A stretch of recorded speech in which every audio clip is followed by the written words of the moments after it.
I believe that technology has a good side to it and a very bad side to it as well. There are people earning Jannah through TikTok, and there are others earning Jahannam through the same means.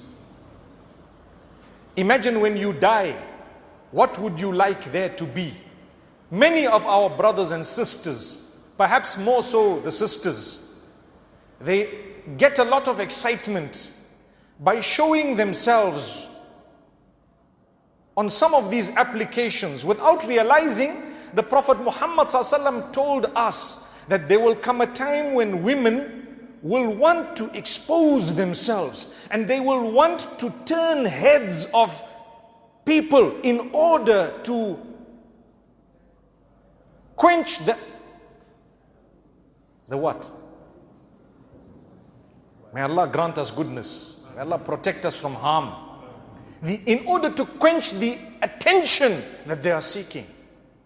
So when you seek attention, you do some silly things.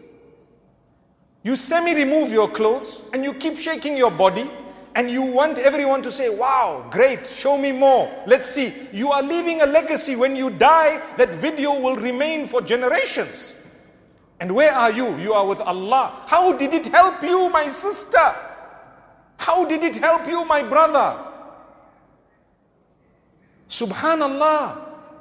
The Prophet ﷺ says that from the categories of those who will be burning in hellfire, and it's important we mention this hadith. May Allah protect us. People don't want to hear the hadith. Leave it, it's okay. We don't need to hear it. Let's talk about it, right?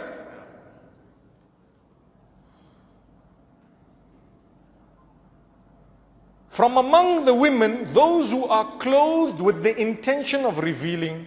Oh, have you heard that? I covered myself with the intention of showing something. What are you showing? Your shape. What else are you showing? Subhanallah, the young boys are speaking. Look. What else are you showing? This is a hadith. I'm not talking of my words from my pocket. You are either wearing something too tight or too thin. It is already a prophecy of the Prophet Muhammad ﷺ, and you are going to leave a legacy. People are going to look at you and follow you. Never mind, your sin might be forgiven, but what about those who kept on following you after your death? We show a cleavage as though it's okay.